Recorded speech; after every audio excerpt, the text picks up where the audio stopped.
tapi ini menjadi sebuah kerinduan hatimu bagi setiap kami umat-Mu, Tuhan.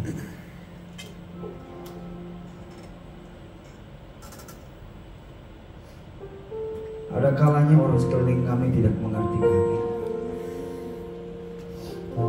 Ada kalanya keadaan tidak baik-baik aja.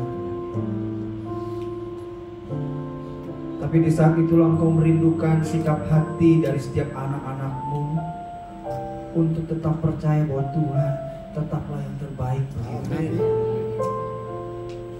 Terima kasih Bapa. Buat apa yang boleh sama-sama kami terima daripada-Mu. Kami bersyukur Tuhan memiliki Allah yang seperti Engkau.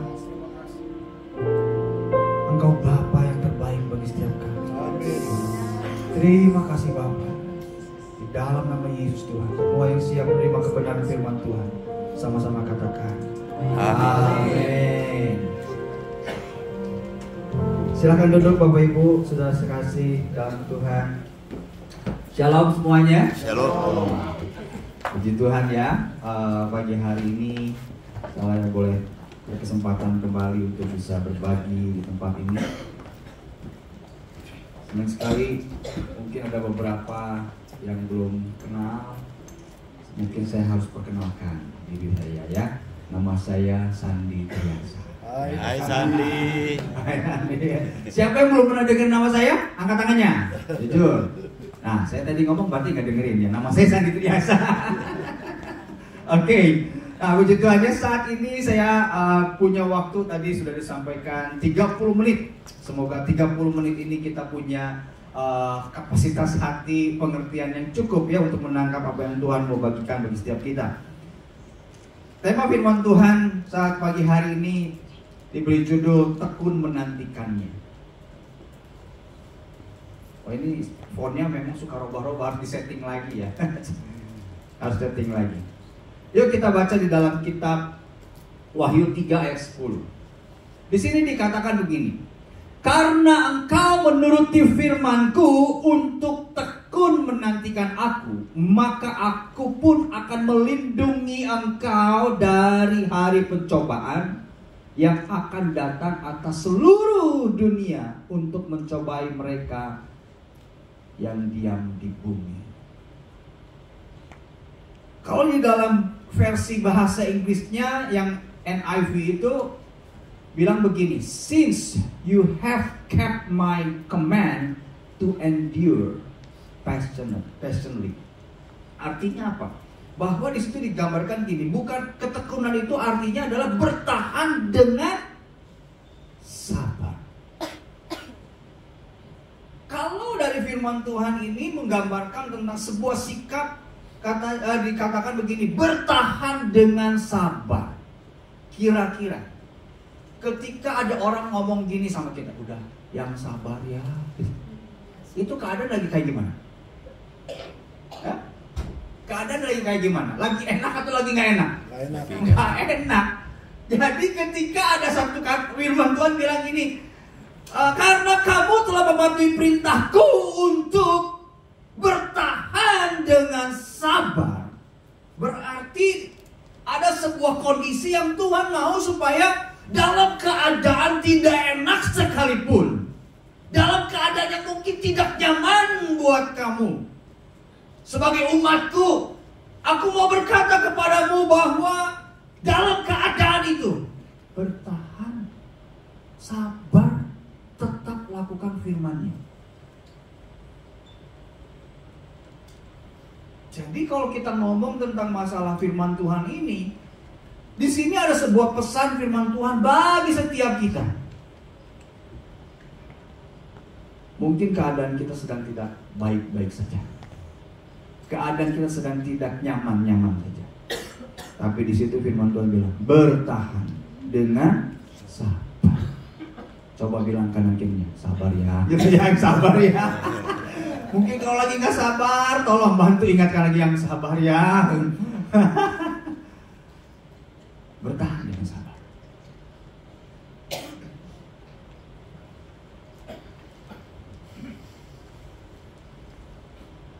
Saya percaya begini, tanpa ketekunan kita tidak akan berhasil mencapai garis akhir dalam perjalanan iman kita.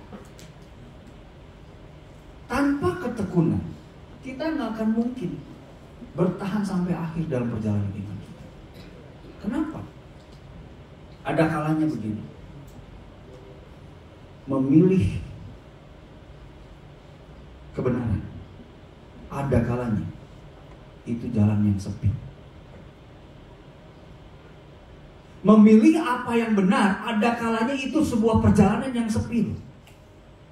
Perjalanan kita untuk hidup di dalam kebenaran, perjalanan kita untuk hidup di dalam kebenaran, prinsip-prinsip firman Allah, ada kalanya di dalam situasi itu kita akan mengalami masa-masa tidak ada sorak-sorai. Bahkan mungkin orang meninggalkan kita, orang tidak suka dengan apa yang kita pilih, orang tidak suka dengan apa yang kita tentukan, orang tidak suka dengan sikap kita karena kita memilih kebenaran. Pada saat itu, ada kalanya kita merasa sepi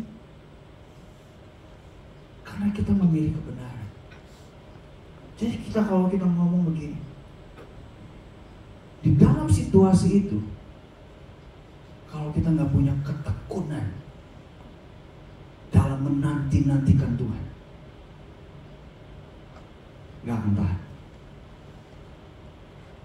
Mungkin ada beberapa di antara kita yang pernah mengalami dalam situasi ini. Situasi kehidupan kita kayaknya nggak enak.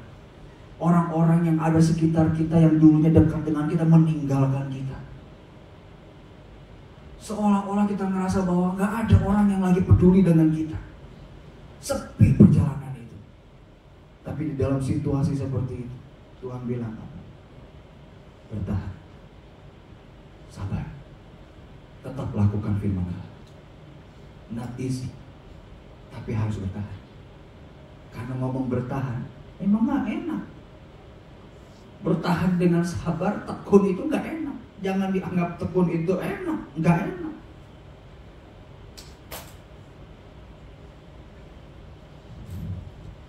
Ketekunan tidak terlihat saat hidup kita dalam keadaan baik-baik saja. Jadi ketekunan iman kita tuh gak akan terlihat kalau kita semua lagi baik-baik saja. Semua yang kita doakan Tuhan jawab. Semua yang kita mimpikan itu terjadi. Semua yang kita harapkan itu jadi bagian kita. Kayaknya semua lagi baik-baik aja. Gak ada tuh kelihatan ketekunan iman kita dalam situasi itu. Karena kalau dalam keadaan seperti itu kita ngomong cinta Tuhan, mudah banget. Mudah banget kalau kita ngomong cinta Tuhan, tetap mempercayai Tuhan, tetap setia pada Tuhan di dalam keadaan yang baik-baik saja. Tidak akan kelihatan nilai ketekunan iman kita. Tidak akan kelihatan dalam situasi seperti itu.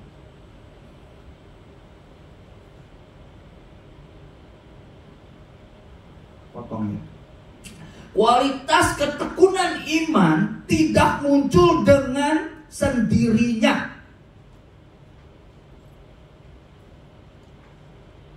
Kualitas ketekunan iman tidak muncul dengan sendirinya.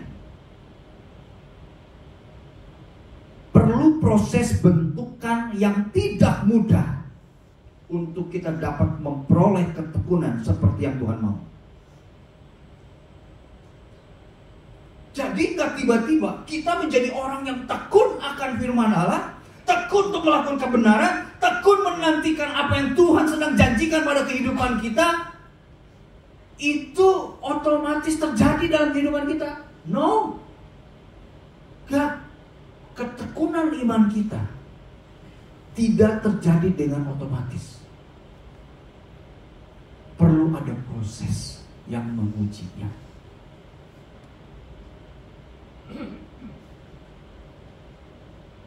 Kita nggak otomatis punya iman yang tekun. Kita nggak otomatis punya sebuah sikap hati yang benar-benar merindukan Tuhan seperti merindukan seorang kekasih yang paling dicintai. Nggak otomatis itu. Ada proses yang harus dilalui.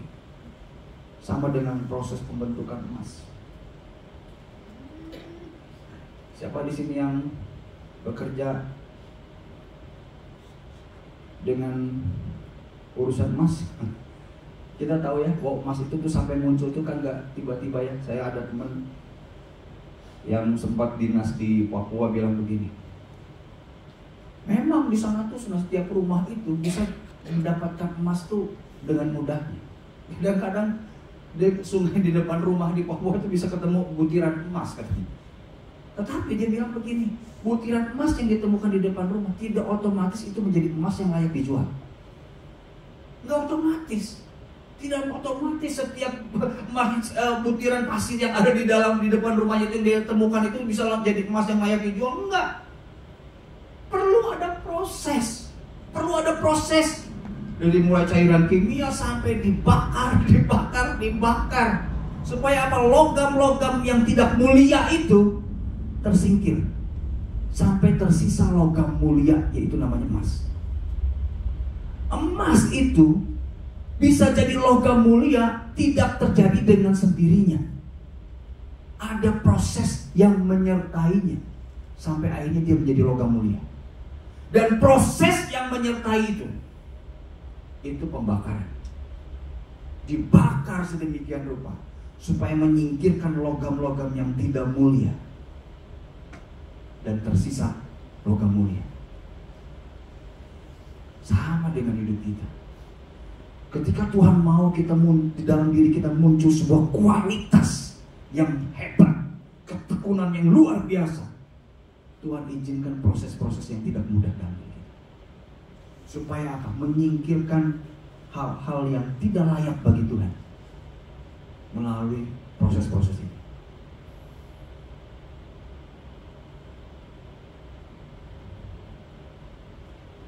Yakobus 1 ayat 2 dan 3 bilang begini, saudara-saudaraku, anggaplah sebagai suatu kebahagiaan apabila kamu jatuh ke dalam berbagai-bagai pencobaan.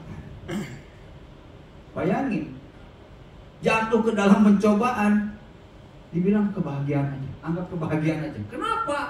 Kenapa sih orang jatuh dalam diterpa dengan berbagai macam persoalan dalam kehidupan kita, diterpa dengan berbagai macam kesulitan dalam kehidupan kita? Di situ di Yakobus ini dikatakan apa? Anggap sebagai suatu kebahagiaan. Jadi keadaan yang tidak nyaman buat daging kita itu adalah sebuah proses yang kita perlu sikapi dengan cara yang berbeda. Di sini dikatakan apa? Anggaplah sebagai suatu kebahagiaan. Terus ayat ketiganya bilang begini, sebab kamu tahu bahwa ujian terhadap imanmu itu menghasilkan ketekunan.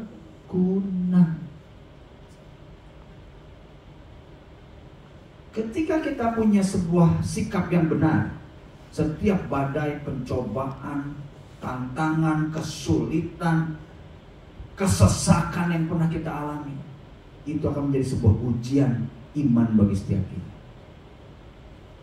Di mana melalui itu, kalau kita lewat dengan sikap yang benar, Tuhan akan bawa kita kepada sebuah level yang baru. Siapa di sini yang pernah, ya pasti semua kita pernah sekolah ya. Pernah nggak ada waktu sekolah nggak pernah ada ujiannya? Mungkin ada, tapi nggak naik-naik berarti kita. Tanda ada ujian berarti akan naik, Anda naik kelas.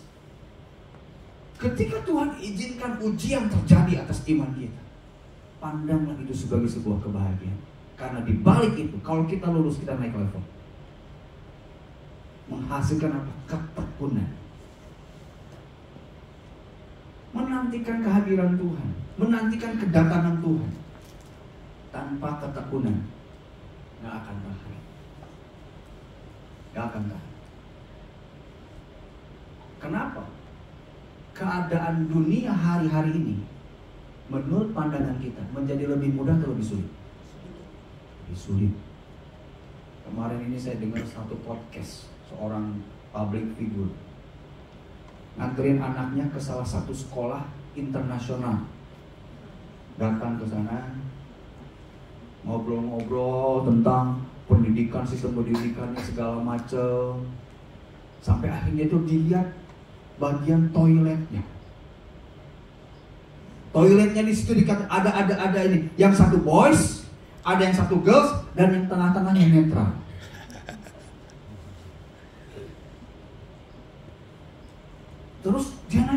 gadisnya, ini kenapa dia begini? Oh iya, kami di sekolah kami itu punya filosofi begini, bahwa kami tidak boleh memaksakan apa yang anak rasakan, termasuk dengan merasakan gendernya. Ketika dia meyakini gendernya dia seorang anak laki-laki, tapi merasakan bahwa gendernya jadi perempuan, it's okay. Itu terjadi di Indonesia.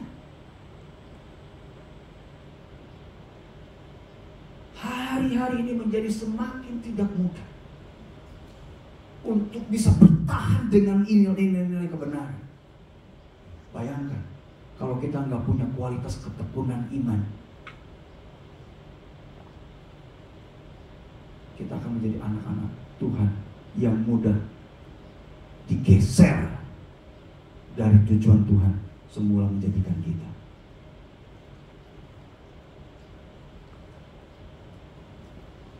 Ujian ketekunan itu ada beberapa proses yang saya coba perhatikan.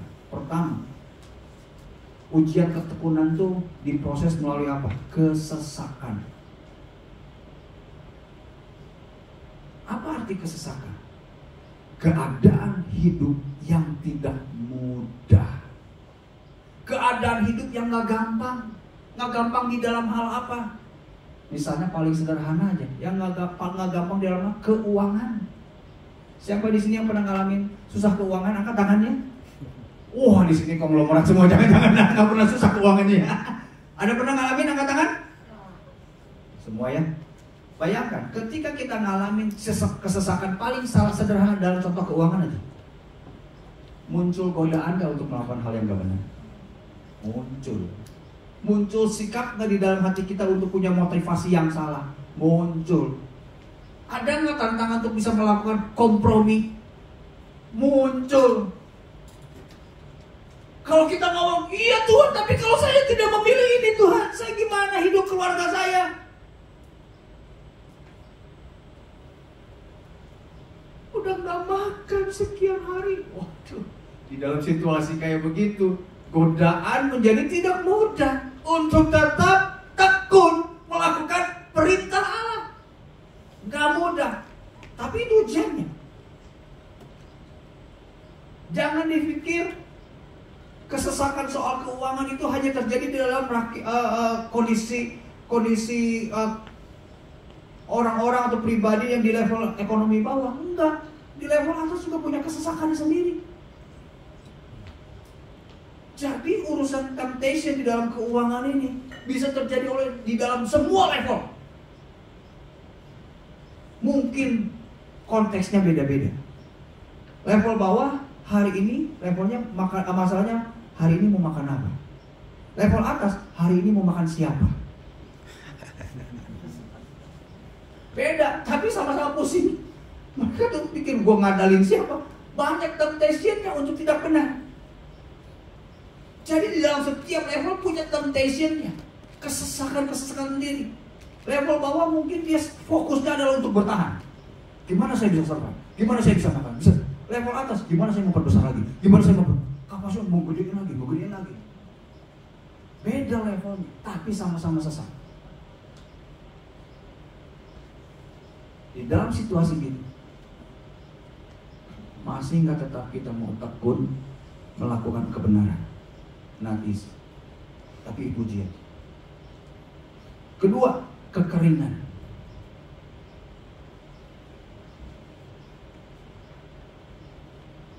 Kekeringan adalah sebuah fase di dalam perjalanan iman kita, di mana kita ngerasa kayaknya Tuhan nggak ngomong sesuatu sama kita. Siapa di sini yang sudah ikut Tuhan di atas 10 tahun? Angkat tangannya. Wah, hampir di atas 10 tahun ya. Kapan terakhir kali dengar suara Tuhan? Bertobatnya 10 tahun, terakhir dengar Tuhan suara Tuhan 11 tahun yang lalu. Waduh, kayak sebelum bertobat baru dengar. Setelah itu gak pernah lagi dengar suara Tuhan. Tuhan ngomong apa? Kayaknya Tuhan diam. Bayangin, kalau kita tekun dengan iman ya, bisa kita tuh hangat-hangatnya sama Tuhan, lagi pengen sesuatu, lagi merindukan sesuatu, kita ngerasa Tuhan ngomong sesuatu sama kita. Begitu indahnya kehidupan kita. Di dalam situasi apapun, kalau kita merasakan Tuhan hadir dengan begitu nyata dalam hidup kita, kita pasti punya kekuatan kan? Tapi bayangkan, bagaimana jika kita sedang ada dalam masa kekeringan? Seolah-olah pada fase itu Tuhan terdiam. Seolah-olah di dalam perjalanan itu Tuhan memilih untuk diam. Dan di saat itu, masih gak kita punya hati yang tetap percaya sama Tuhan? Itu ujian. Ini fase yang pasti akan kita lalui dalam perjalanan. Fase kehilangan. Kehilangan sesuatu yang dianggap berharga buat kita, sesuatu yang dianggap penting buat kita, sesuatu yang dianggap bernilai buat kita, sesuatu yang kita anggap paling dijaga baik-baik. Tapi pada saat itu Tuhan izinkan untuk hilang dari kita. Wow. Kalau kita punya iman yang cetek, dengan bersegera kita akan nyangkau Tuhan dan bilang, Tuhan, Engkau Bapa yang tidak adil, Tuhan, Engkau Bapa yang jahat. Di saat ada dalam fase kehilangan. Itu sebabnya Tuhan menguji Abraham kan, yang paling berharga dalam hidupnya, ketika dia punya Ishak, yang dinanti-nantikan 25 tahun untuk punya anak karena perjanjian dengan Tuhan. Setelah punya anak, Tuhan minta persembahkan Ishak. Waduh, tidak mudah. Tuhan akan minta sesuatu di dalam diri kita yang kita mungkin anggap paling berharga. Tetapi di dalam masa seperti itu, Tuhan melihat sejauh mana kita mencintai Tuhan lebih dari apa. Proses ketekunan.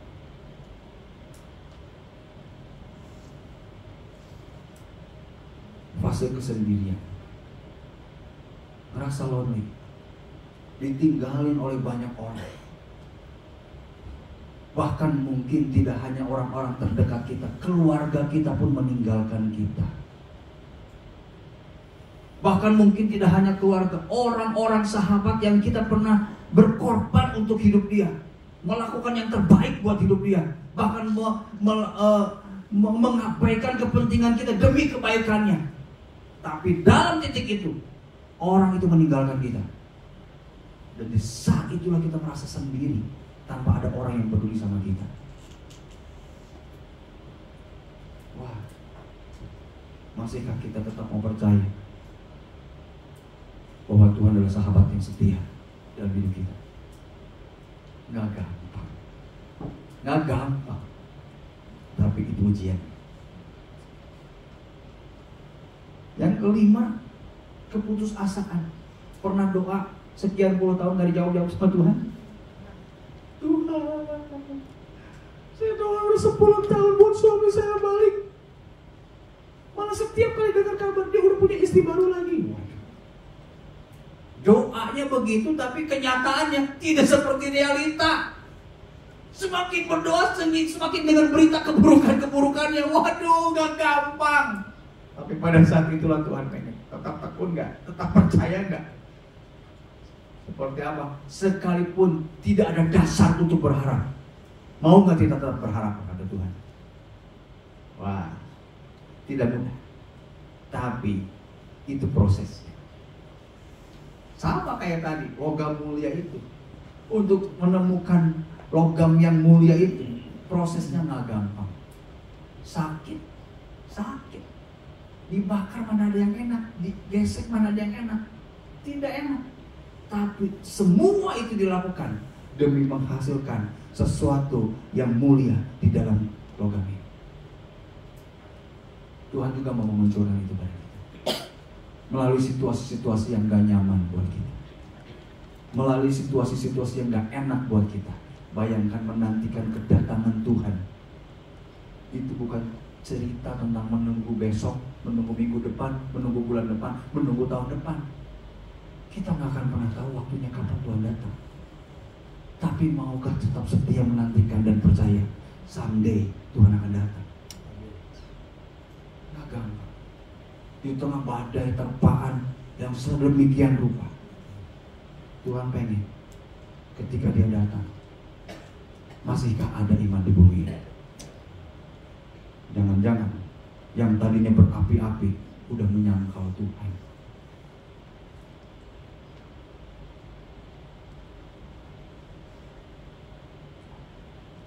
Ketekunan dalam iman tidak akan pernah terjadi pada mereka yang masih cinta akan dunia.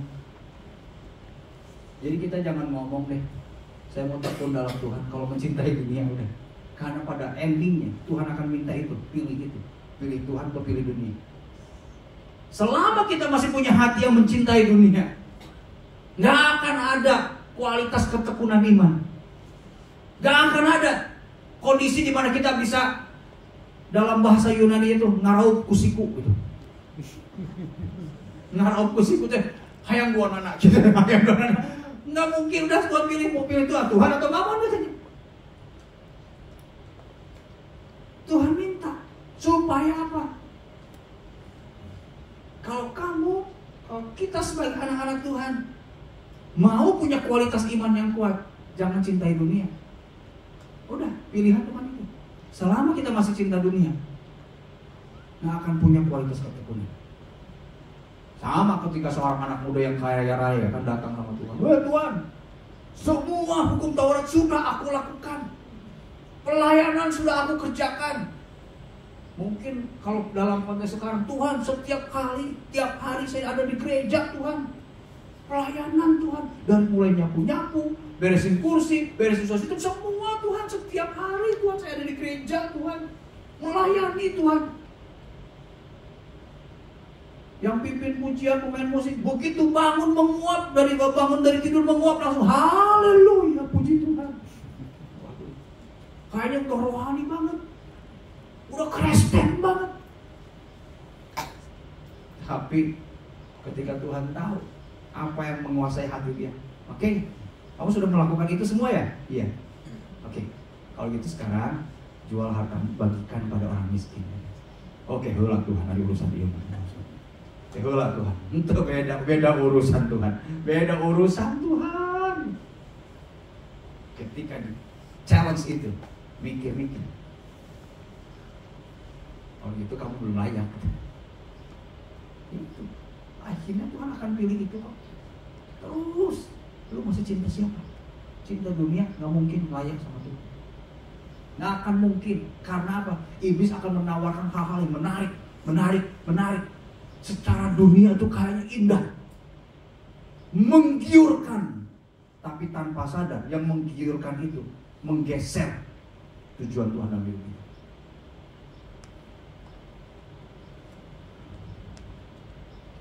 Gimana caranya supaya kita punya sebuah sikap yang benar dalam melewati proses-proses yang tadi? Yang pertama, melihat proses dari kacamata kekekalan. Kalau kita mau punya kualitas iman yang tekun, bertahan di dalam kesesakan, bertahan di dalam kesulitan, bertahan di dalam penantian akan kedatangan Tuhan yang kedua kalinya, lihat setiap proses yang Tuhan izinkan terjadi sama kita dari kacamata kekekalan. Tanpa itu, kita akan menyerah. Kenapa? Karena pada realitanya ada kalanya mengikut Yesus nggak untung secara dunia. Mengikut Yesus nggak nyaman secara daging. Tapi kalau kita bisa melihat itu di kacamata kekekalan, kita akan berkata seperti yang Paulus ngomong begini. Dalam 2 Korintus 4 ayat 17-18 bilang begini. Sebab penderitaan ringan yang sekarang ini mengerjakan bagi kami kemuliaan kekal yang melebihi segala-galanya. Jauh lebih besar daripada penderitaan kami. Sebab kami tidak memperhatikan yang kelihatan, melainkan yang tak kelihatan. Karena yang kelihatan adalah sementara, sedangkan yang tak kelihatan adalah kekal. Roma 8 ayat 18 bilang ini. Sebab aku yakin bahwa penderitaan zaman sekarang ini tidak dapat dibandingkan dengan kemuliaan yang akan dinyatakan.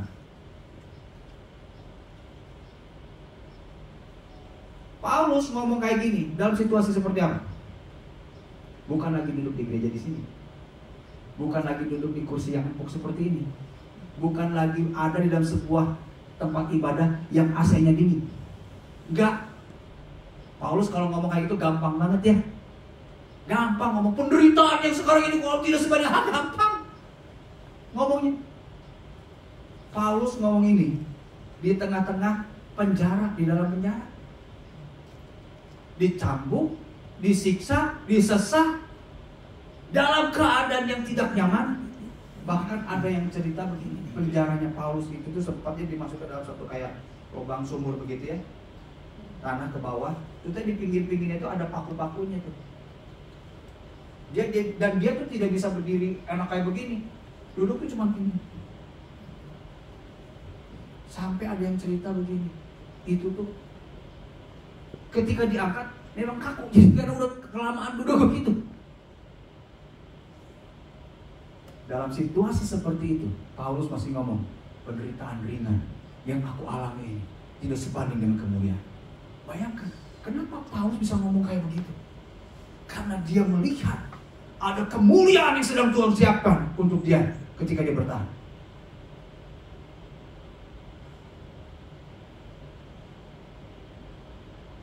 Jadi kalau Paulus dalam situasi itu dia masih bilang penderitaan ringan, apalagi dengan pengalaman yang sedang kita alami.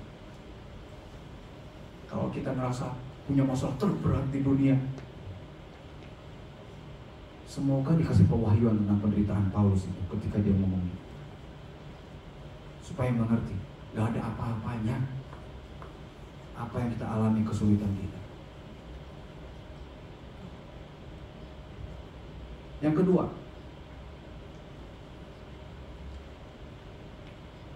membangun keintiman. Tidak ada lain. Kita harus setia, konsisten membangun keintiman dengan Tuhan. Karena di dalam Yesaya 40 ayat 31 bilang begini, tetapi orang-orang yang menanti-nantikan Tuhan mendapat kekuatan baru. Mereka seumpama raja wali yang naik terbang. Dengan kekuatan sayapnya mereka berlari dan tidak menjadi lesu, mereka berjalan dan tidak menjadi lelah. Pemain musik boleh maju ke depan. Di dalam Yesaya ini menggambarkan tentang bagaimana kondisi orang-orang yang setia menanti-nantikan Tuhan, setiap hari membangun sesuatu mesbah keintiman dengan Tuhan.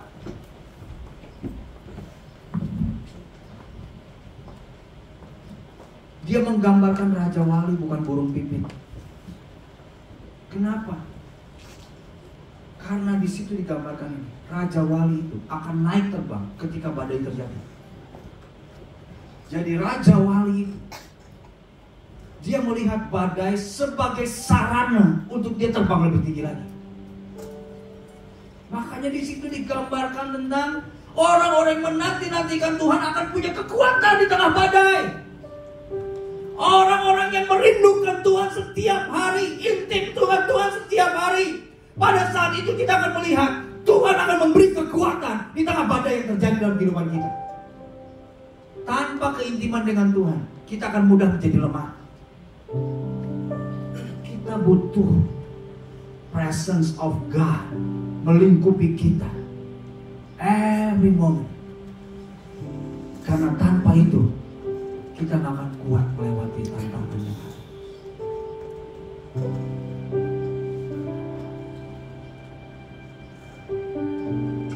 Akhir dari semua cerita perjalanan iman kita, goal kita adalah bukan saat tender miliaran kita menangkan,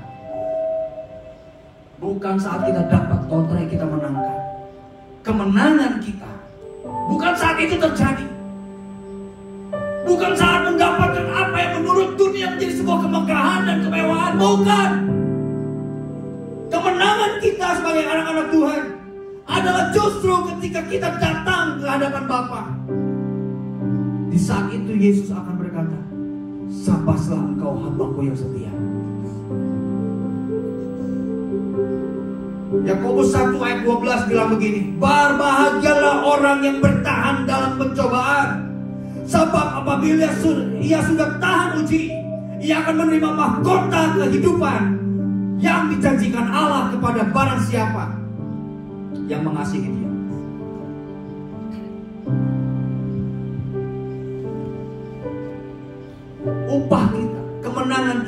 lakukan di bumi ini.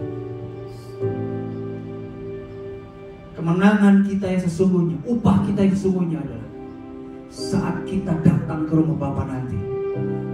Yesus sudah menantikan untuk memberikan mahkota atas kita. Karena apa? Ketekunan kita, kesetiaan kita. Saat itu Tuhan akan bilang, "Sabaslah engkau hambaku yang setia." Percuma kita mendapatkan reward terbaik yang dunia bisa berikan, tapi ending dari kehidupan kita di kekekalan nanti, Tuhan tidak menemukan kita sebagai anak yang setia. Kita gak akan pernah tahu kapan perjalanan ini selesai dalam hidup kita. Tapi mau gak kita pastikan, aku mau tekun sampai akhir hidup.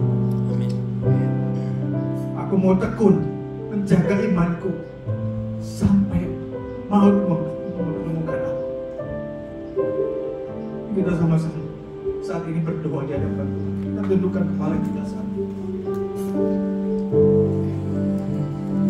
Lord Jesus.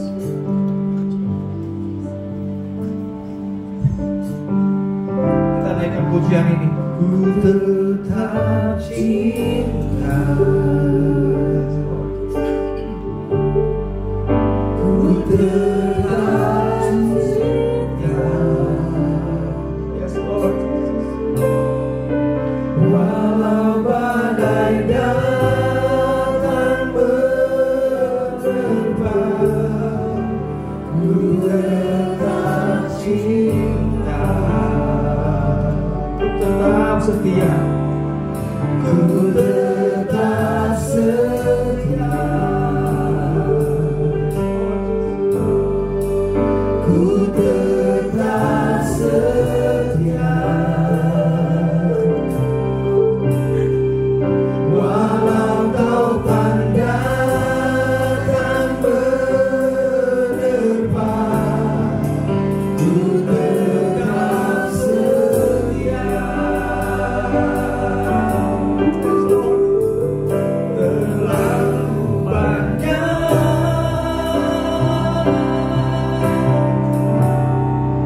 yang Tuhan telah beri.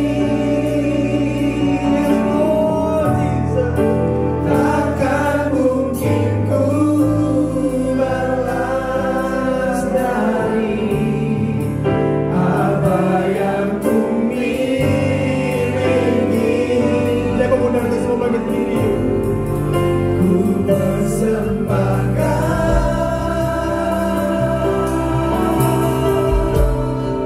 seluruh hidupku, biar ku tetap cinta, biar ku tetap setia untuk selama-lamanya. Katakan sekali lagi, ku tetap cinta. Ku tetap cinta. Lord Jesus. Ku tetap cinta. Yes, God, amen. Walau badai datang berdepan, ku tetap cinta. Yes, God, ku tetap setia. Ku tetap setia. Ku tetap setia, Tuhan.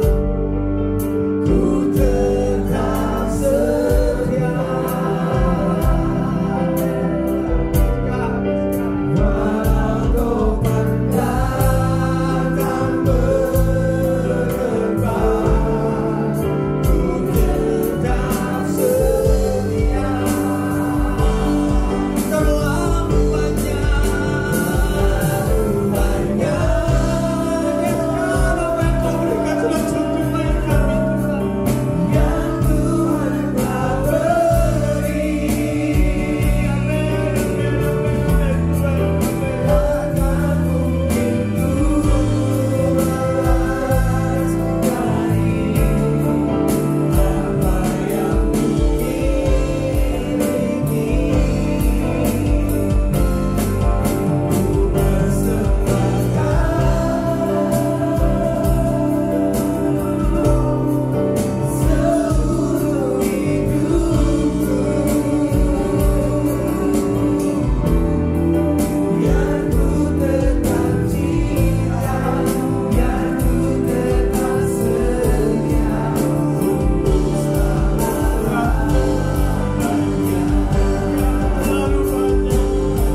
Mungkin kau sedang ada dalam posisi yang tidak mudah untuk kau lalui hari-hari ini.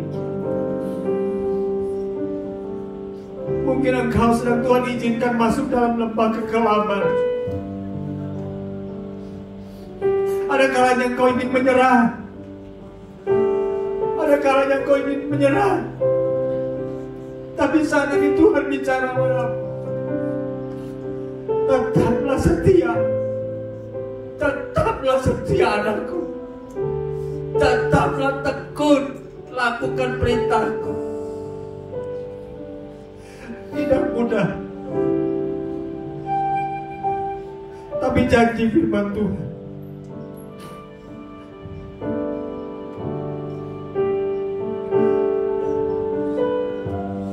Karena kamu telah mematuhi perintahku untuk bertahan dengan sabar, aku juga akan menjagamu dari saat pencobaan yang akan datang.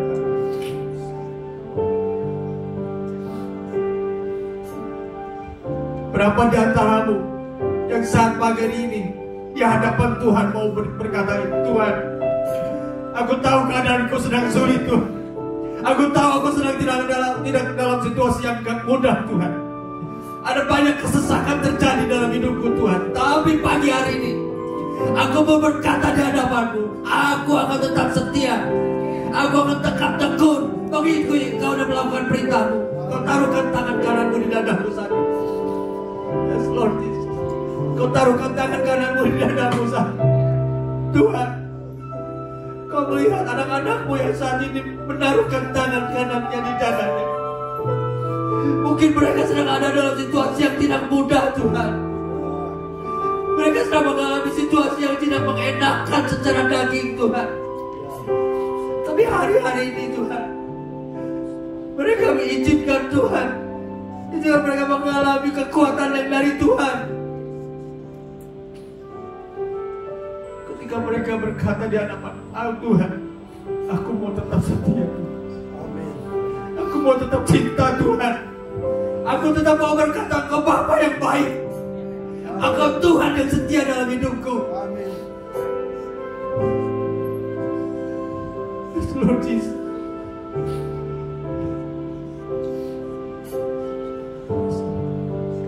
Aku tetap setia. Biar jemaat saja naikkan pujian ini. Biar jemaat saja naikkan pujian. Yes, Lord.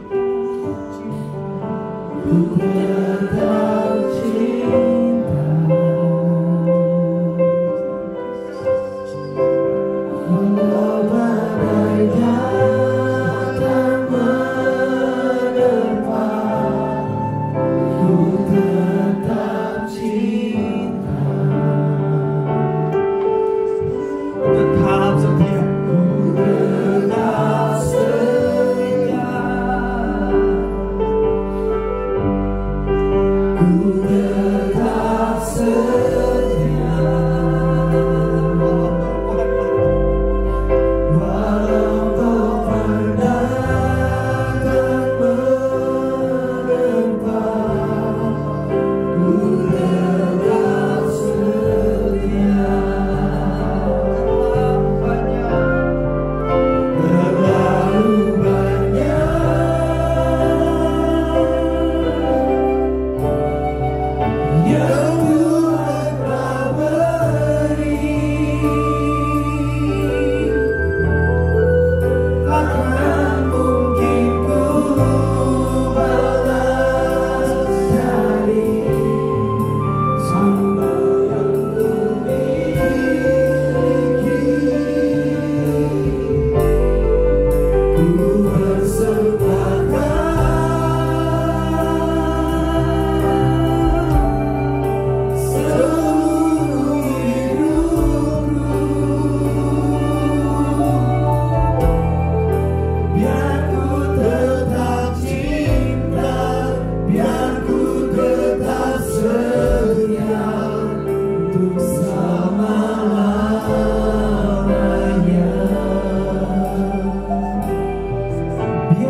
Biarlah ini menjadi satu komitmen kita bersama.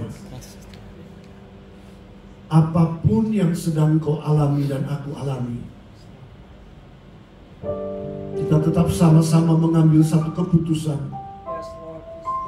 Aku mau tetap cinta. Aku mau tetap setia kepada Tuhan.